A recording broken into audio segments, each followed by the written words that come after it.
झारखंड की राजनीति में एक नया ट्विस्ट आ गया है। हेमंत सोरेन की पार्टी जेएमएम यानी झामुमो राजनीति में एक बड़ा खेला कर सकती है। वजह ये कि बीते दिनों दिल्ली में सीएम हेमंत सोरेन और उनकी पत्नी कल्पना सोरेन ने बीजेपी के एक दिग्गज नेता से मुलाकात की, लेकिन अब इस मुलाकात के बाद से राजनीतिक पार्टियों के बीच सियासी खिचड़ी पकनी शुरू हो चुकी है। वो ये कि सियासी गलियारों में इस बात की चर्चा है कि हेमंत सोरेन और बीजेपी नेता के बीच हुई मुलाकात वो कोई मामूली नहीं बल्कि एक महत्वपूर्ण थी, जिसे देख ये कयास लगाए जा रहे हैं कि हेमंत सरकार एक बड़ा खेला कर सकती है। जी हाँ, अगर झामुमो पार्टी कांग्रेस का साथ छोड़कर भाजपा के साथ गठबंधन करती है तो झारखंड विधानसभा में नंबर गेम बदलने में जरा भी समय नहीं लगेगा। दरअसल झारखंड में जेएमएम, कांग्रेस, आरजेडी और लेफ्ट गठबंधन की सरकार है, जिनके पास 81 विधानसभा सीटों में से कुल 56 सीटें हैं। उनकी पार्टी झामुमो के पास 34 सीटें हैं।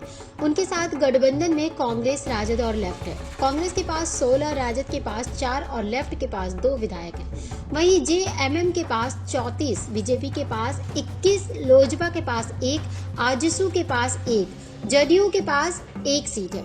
ऐसे में इन दोनों पार्टियों का गठबंधन होने पर कुल 58 विधायकों की संख्या का आंकड़ा पहुंच सकता है, जबकि बहुमत के लिए 41 सीटों की आवश्यकता है। ऐसे में माना ये जा रहा है कि अगर हेमंत सोरेन बीजेपी के साथ गठबंधन करने में जरा भी दिलचस्पी दिखाते हैं तो उनका ये कदम बीजेपी के आगे किसी घुटने टेकने से कम नहीं होगा, क्योंकि साल 2024 के चुनाव अभियान के दौरान दोनों दलों में टकराव चरम सीमा पर थी। ये वही दौर था जब झारखंड की राजनीति में उथल पुथल मचा हुआ था। झारखंड के मुख्यमंत्री हेमंत सोरेन को भाजपा के कहने पर ईडी ने जमीनी घोटाले के फर्जी मामले में फंसाकर उन्हें जनवरी माह में गिरफ्तार कर लिया था। इसी गिरफ्तारी ने उनसे उनका सत्ता तक छीन लिया था। जी हाँ, बिगड़ती स्थिति को देख हेमंत सरकार को झारखंड के सीएम पद से त्याग पत्र देना पड़ा था, जिनकी जगह पर कुछ समय तक चंपाई सोरेन ने सत्ता का बागडोर संभाल रखा, जिन्हें हेमंत परिवार का बेहद ही करीबी माना जाता है।